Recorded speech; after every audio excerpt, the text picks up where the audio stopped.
à l'occasion d'une conférence sur l'entrepreneuriat.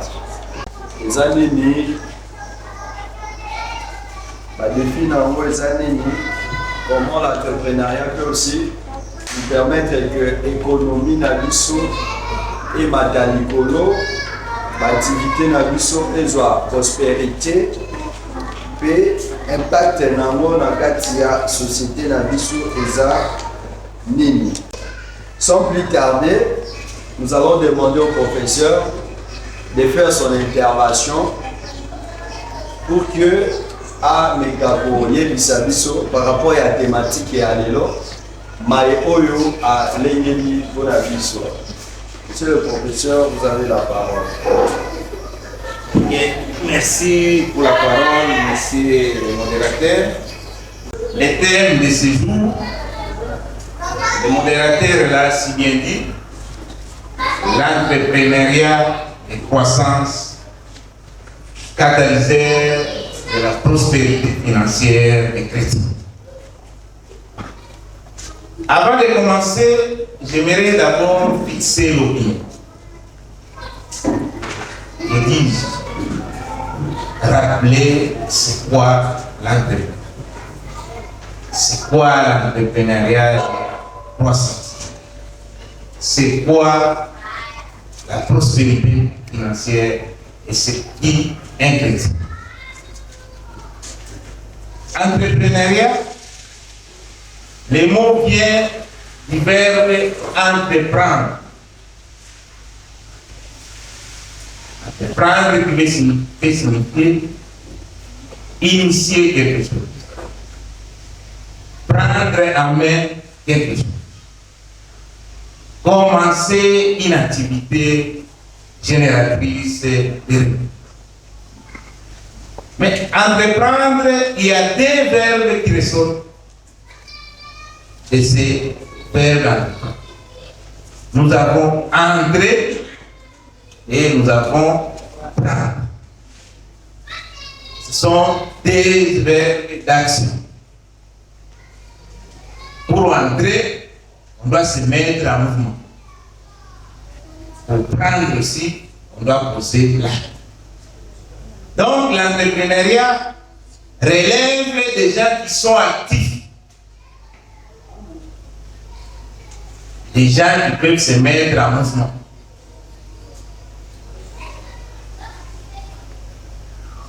Et précisément, se mettre en mouvement pour créer une activité, mettre en place une structure qui permet d'assurer la survie et se donner des moyens et même créer des emplois. Pourquoi nous parlons de l'entrepreneuriat de croissance? Parce qu'il y a deux types d'entrepreneuriat. Entrepreneuriat de nécessité et entrepreneuriat de croissance. Entrepreneuriat de nécessité, c'est un entrepreneuriat de survie. Moi, mon bongo, pour la copita. Ça, c'est l'entrepreneuriat de nécessité. Ce qui est couramment pratiqué dans le secteur informel. Mais je voudrais, cet après-midi, qu'on aille au-delà de l'entrepreneuriat de nécessité. Parce que l'entrepreneuriat de nécessité a un caractère alimentaire. Ça vous permet seulement de résoudre ou satisfaire les besoins sociaux de base. C'est vêtir, manger, se nourrir, scolariser, prendre soin. Mais aujourd'hui, il n'est pas question de l'entrepreneuriat de nécessité. Il est question de l'entrepreneuriat de croissance. L'entrepreneuriat de croissance, c'est l'entrepreneuriat qui consiste, certes, on commence une petite activité, mais que cette activité va grandir. Commence une entreprise et que cette entreprise devienne une grande entreprise créer des emplois et surtout qui génère des ressources financières. Catalyseur. Catalyseur, moi-même, je suis de formation scientifique. J'ai fait la biochimie. Quand on parle de catalyseur, c'est une substance, c'est un élément qui vient booster, qui vient accélérer. Catalyseur signifie accélérer. En d'autres termes, l'entrepreneuriat de croissance accélère la liberté financière, accélère la prospérité.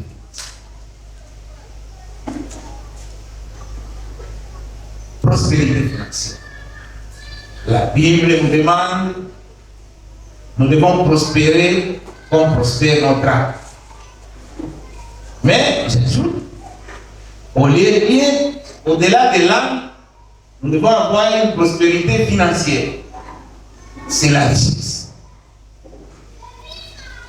C'est le moyen financier qui vous permet de résoudre un certain nombre de choses.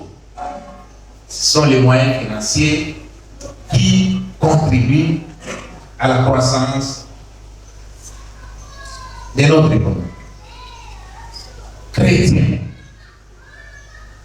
Qui est chrétien? Un chrétien, l'on est chrétien, c'est toute personne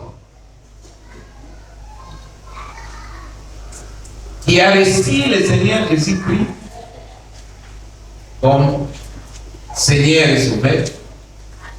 Donc, nous sommes sauvés par la foi. Nous sommes sauvés par la grâce au moyen de la foi. Toute personne qui est sauvée par la grâce, c'est-à-dire par une faveur imméritée, mais au moyen de la foi, c'est-à-dire nous croyons du cœur et nous témoignons de la bouche. Voilà un peu en liminaire les concepts clés de notre thème. Mais pourquoi nous parlons de la prospérité financière des chrétiens? Est-ce que l'entrepreneuriat est différent? Est-ce que Dieu, créateur, nous veut entrepreneur? Je dis oui. Dieu a créé l'homme le plus ancien, Adam, il l'a placé dans le jardin d'Éden. Et il a reçu une recommandation de garder, protéger, multiplier tout ce qui est dans le jardin. C'est l'entrepreneuriat agricole.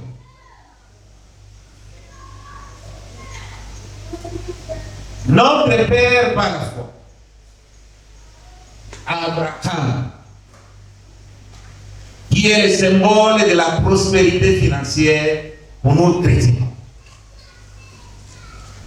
Il n'a jamais été prospère parce qu'il a travaillé chez quelqu'un comme Jacob l'a fait chez Laban, mais parce qu'il a été un entrepreneur agro-pasteur. Parce que quand on est entrepreneur, on devient prospère depuis son jeune âge jusqu'à son vieil âge. Alors que quand on est salarié, je n'ai rien contre les salariés. Les profs ont toujours dit les salariats, c'est de la pauvreté en Suisse. Alors que l'entrepreneuriat, c'est de la prospérité en puissance. Pourquoi je dis les salariats, c'est la prospérité, la pauvreté en Suisse? Si vous travaillez, déjà le mot salaire, le salaire a un caractère alimentaire. Vous êtes employé. Employé pour travailler pour quelqu'un d'autre. Donc, l'employeur ne vous donne que des moyens de survie. d'avoir suffisamment de la force pour venir travailler pour lui. Voilà pourquoi même Jacob, à un moment, il travaillait sur là-bas pour épouser Rachel. Vous connaissez l'histoire. À un moment, il s'est rendu compte qu'il devrait travailler pour lui. Parce que quand on travaille pour quelqu'un, vraiment, on se prépare à la pauvreté. Surtout dans un pays comme le nôtre, où la sécurité sociale n'est pas garantie. Quand vous travaillez, à l'âge de 65 ans, vous devez aller à la retraite. Et la retraite, dans notre pays, est synonyme de mouroir.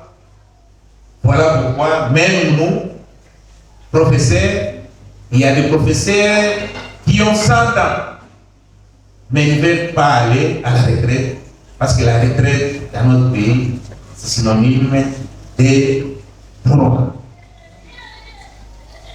Quand vous regardez dans la pensée de Dieu, il veut que chaque chrétien prospère. Mais très souvent, nos pères religieux ne nous disent pas comment deviendrons-nous prospères. Il n'y a pas 36 solutions. La solution est la pensée divine. Et exige à ce que pour devenir prospère, il faut entreprendre.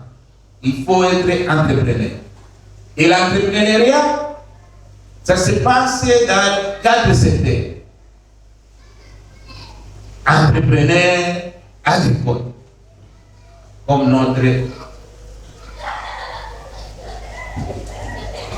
notre ancêtre Adam, il a fait de l'entrepreneuriat agricole. Ou Abraham, il a fait l'entrepreneuriat agro-pastoral, c'est-à-dire l'agriculture et l'élevage. L'entrepreneuriat peut se faire au niveau secondaire. Et là, Dirka peut me rappeler, là où vous étiez, me représenter, c'était où? Mité. Nous avons une brillante maman qui est dans l'entrepreneuriat industriel et fabrique les jus à base de gingembre. C'est des jus bio.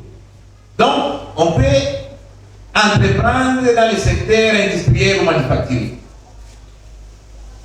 Et c'est là où Paul, le grand Paul, a excellé par rapport à tous les autres.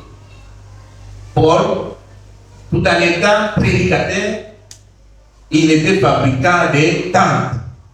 Je m'adresse aux chrétiens, sans savoir quelque chose. L'évangile est gratuit, mais l'évangélisation a un coût.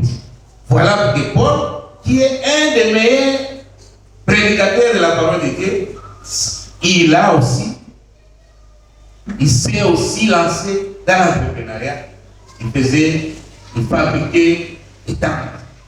Ça, c'est le secteur secondaire.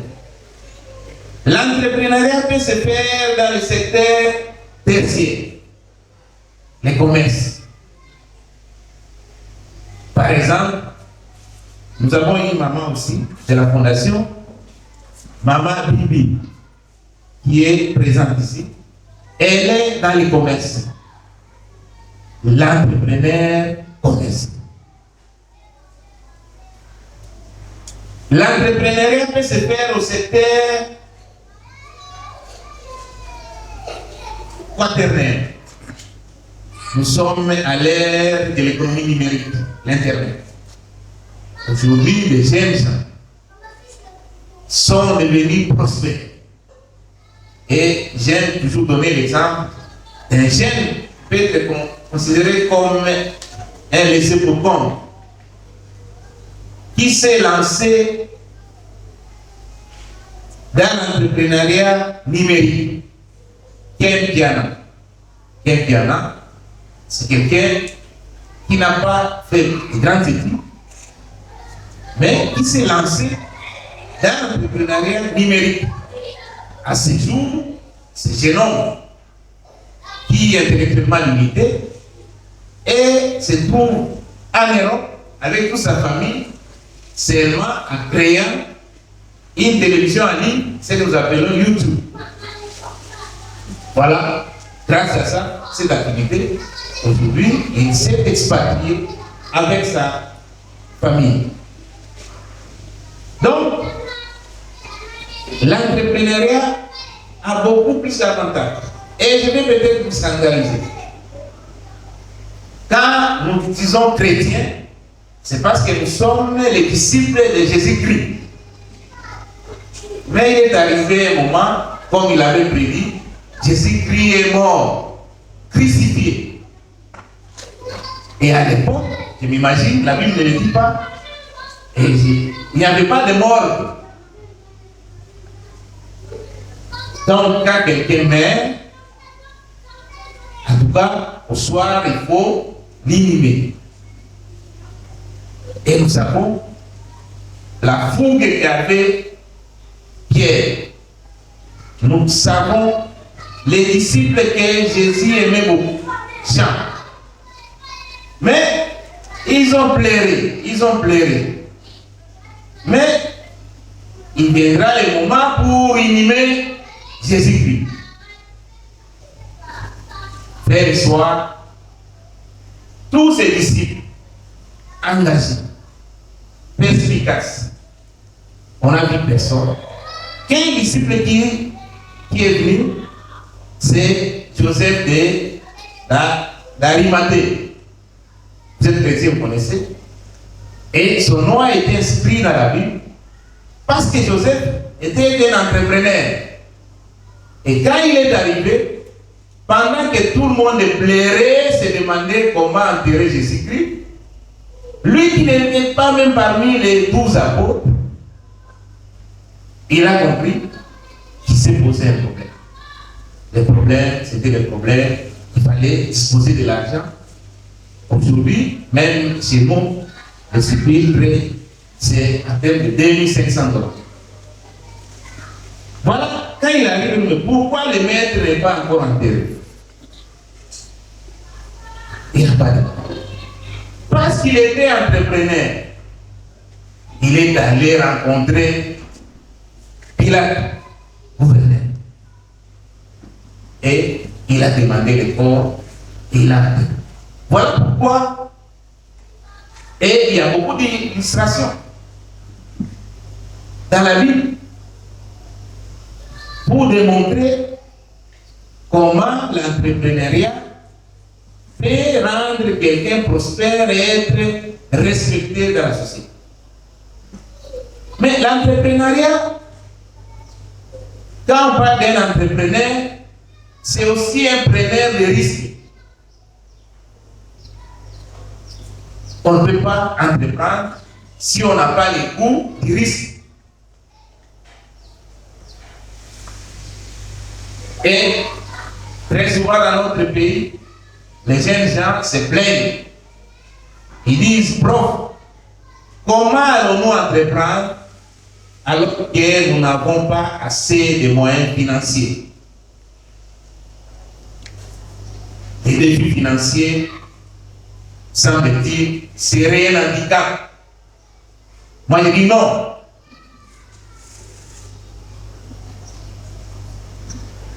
Quatre préalables pour entreprendre.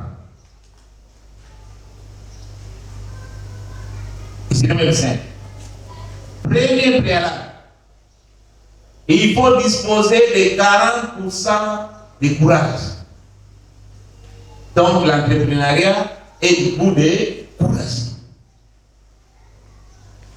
Si vous n'êtes pas courageux, vous n'êtes pas courageuse, vous n'êtes pas candidat à l'entrepreneuriat.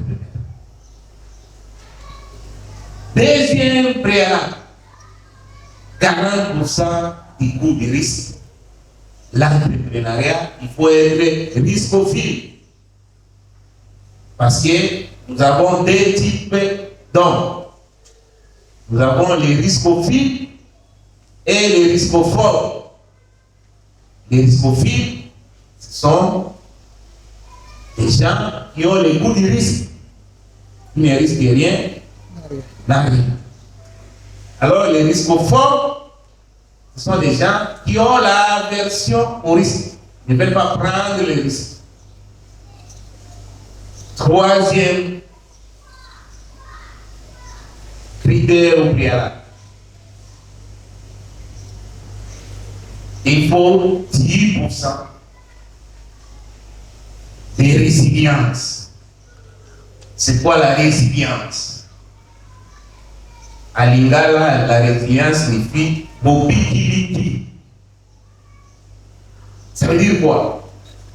Quand vous entreprenez, il y a des défis, il y a des aléas, il n'y a que des lâches qui ne résistent pas. Les gagnants ne lâchent. On a échoué parce qu'on a arrêté de persévérer. La persévérance. Donc, si même ça ne marche pas aujourd'hui, tu recommences. Tu peux citer 9000 fois et la seconde tentative, ça sera une réussite. Nous avons aujourd'hui le courant. Mais si on vous explique combien de fois l'inventaire courant électrique a essayé pour arriver, s'il pouvait s'arrêter aujourd'hui, on n'aurait pas d'électricité. Donc, mobilité, la résilience. Quatrième critère, c'est la connaissance du domaine, ce n'est pas 8%. Connaissance du domaine dans lequel vous voulez vous lancer dans l'entrepreneuriat. Donc, vous voulez lancer dans l'entrepreneuriat commercial, comme mon frère, notre responsable ici, Stéphane. Vous voulez, il fait le commerce dans l'entrepreneuriat commercial. Il est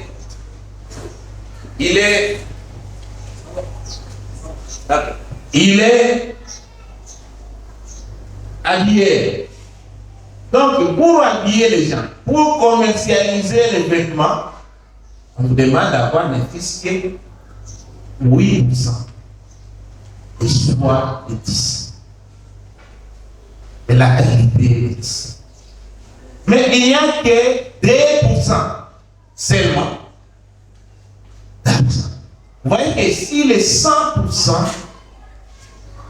dont on a besoin pour entreprendre, il n'y a que 2% seulement pour entreprendre. Et vous prêts, nous sommes à Yolo, il y a des gens qui sont capables de brûler $500.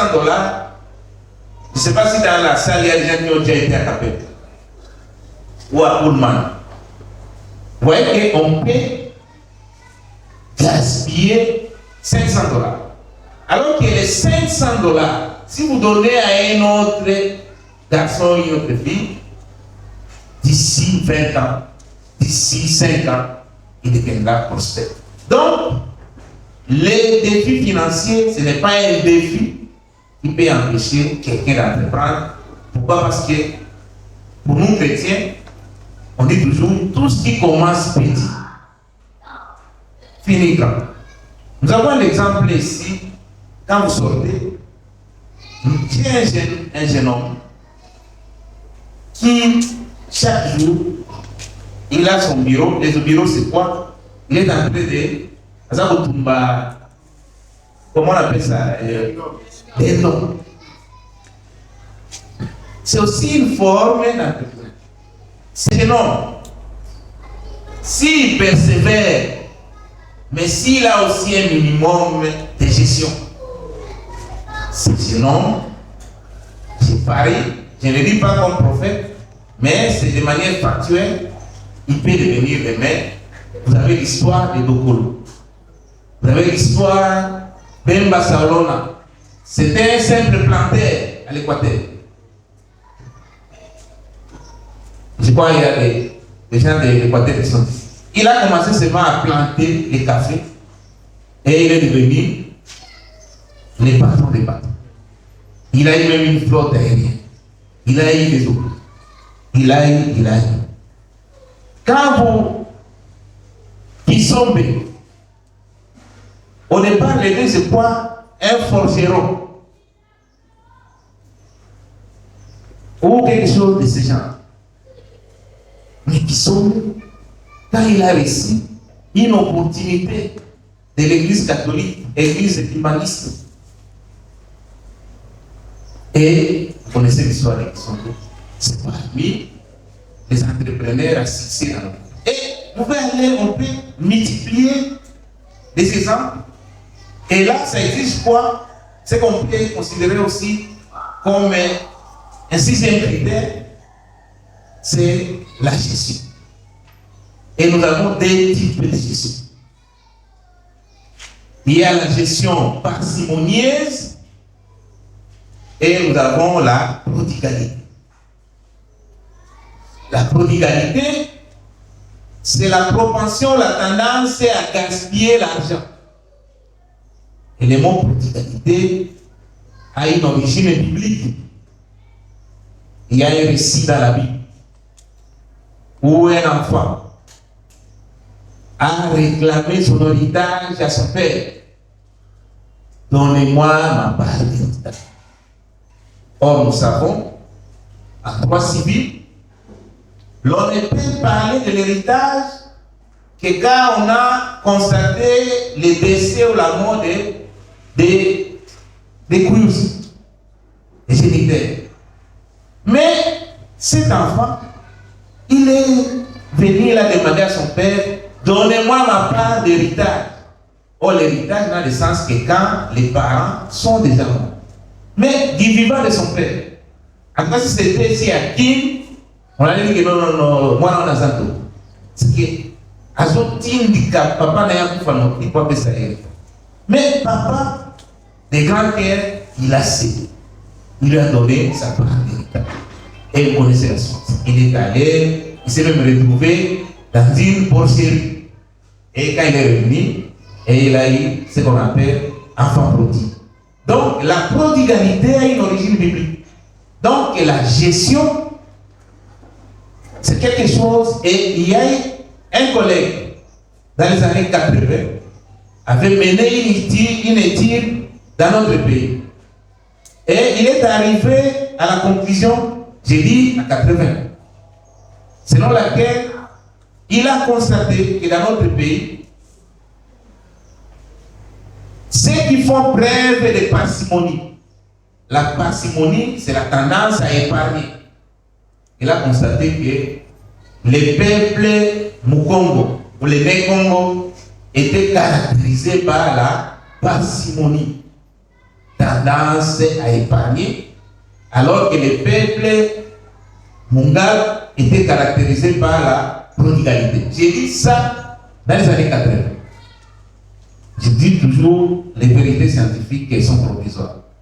Est-ce que, à ce jour, est-ce que cette vérité est toujours valable? Est-ce que les Mekongos sont toujours parcimonieux? Est-ce que les Bangalas sont dans la prodigalité? Je ferai la parole.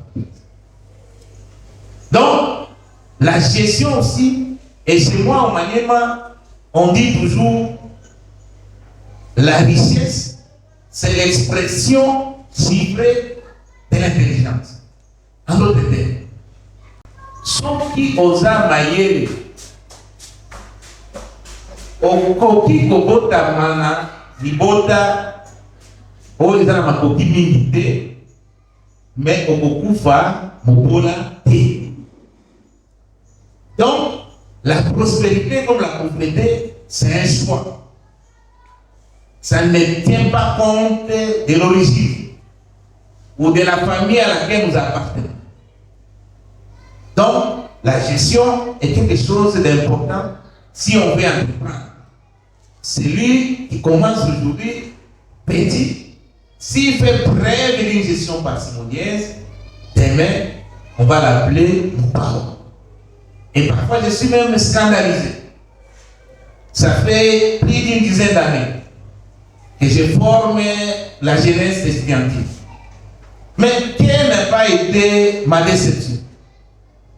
Chaque année, des brillants étudiants que nous formons, au sortir de l'université, tous, si pas tous, la grande majorité, l'un après l'autre, courent derrière les Indo-Pakistanais pour chercher de l'argent.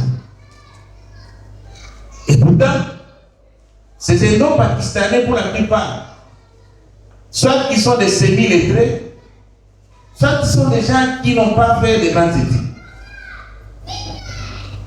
Mais comment quelqu'un qui n'a pas fait de grandes études peut devenir prospère, boss?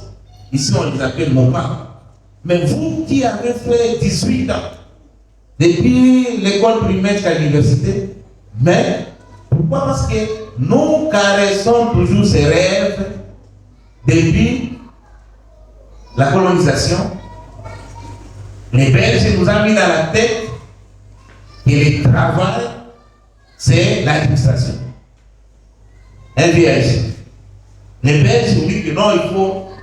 Vous allez au travail, bien cravaté, il faut être dans un bureau, Ça, c'est la conception latino-germanique. On considère que le travail, il faut être employé, il faut être salarié. Or, je vous ai dit tantôt, salaire vient du mot sel, mungwa. Le salaire a un caractère alimentaire. Donc, aucun salarié au monde n'est devenu prospère. Vous voulez être prospère? Je vois, dans la salle, il y a beaucoup de jeunes. Il n'y a pas de fétiche pour devenir prospère. Le seul fétiche, c'est d'entreprendre. Mais on ne vous dit pas pour entreprendre, il faut être millionnaire. Les millionnaires, on les devient après. Mais l'entrepreneuriat, c'est quand on commence avec des petites choses, avec beaucoup de discipline, beaucoup de gestion, et que l'on devient prospère. Pourquoi simplement nous parlons des chrétiens? Parce que Dieu lui-même, il nous dit que l'or et l'argent lui appartiennent. L'or et l'argent lui appartiennent, mais comment nous qui sommes fils de Dieu, nous ne pouvons continuer à être pauvres? Et même Dieu, là où il est, il se révolte, il se dit, ce n'est pas possible. Est-ce que vous pouvez être les fils? C'est minutes. Est-ce que vous pouvez être les fils de Tshisekedi et continuer à demeurer pauvres? Est-ce que vous avez moi dans mon compte? Comme un beau. Mais Dieu continue vous à la Mogola. Mais Dieu nous dit lui-même que mon solo, Bomengo, Esaïe, vous et moi, nous nous réclamons les fils de Dieu. Mais vous dites pour jouir pleinement, vous devez vous lancer dans l'entrepreneuriat. Je vais bien, nous sommes chrétiens, nous devons prier. Mais au côté de la prière, nous devons aussi entreprendre parce que nous sommes appelés à régner. Et pour régner, nous avons 3 éléments. Nous avons le pouvoir. Quand vous avez le pouvoir, vous allez régner. Président de la République, Madame la Première ministre, avoir le pouvoir, vous pouvez régner. Or, Dieu nous demande de régner. Est-ce que nous devons être dans le pouvoir? J'ai dit non. Nous n'avons qu'un seul président de la République, nous avons une première ministre. Alors, si on ne sait pas régner par le pouvoir, on peut régner par le savoir. Il y a des gens, à cause de leur connaissance, de leur savoir, ils deviennent importants dans la société. Troisième forme de pouvoir ou de règne, la voix, mon solo, mon mémo. Quand vous êtes fort, financièrement. Même le président de la République peut vous recevoir à tout moment. Et Joseph pouvait facilement accéder au gouvernorat de Pilate à l'époque. Parce que Pilate savait que celui qui vient le voir, c'est un entrepreneur à succès. Voilà pourquoi nous avons pleinement droit et nous avons l'assentiment de Dieu et la protection divine pour devenir prospère. Mais pour être prospère, je ne suis pas contre les salariés. Ne dites pas que le prof nous interdit d'aller travailler. Travailler pour trouver un peu de moyens afin de devenir soi-même patron. Voilà, le modérateur me fait signe. Et dans ce genre d'échange, la partie la plus importante, ce n'est pas l'exposé. La partie la plus importante, c'est questions et réponses. Et les lots nalingi, prof, quand on a le bail na français, prof alobaka lingala, prof alobaka Swahili. Ce que nous avons azali awa, papa Michel a ça l'interprète. A traduire et troyan. Ce qui oh qui était là, non mon amour. Voilà, je préfère ce qui tu nous parles, vous en avez baluba. Voilà, les modérateurs me font signe que nous pourrons donner le temps et pour ne pas abuser de votre science et attention, je m'arrête par ici et je vous remercie.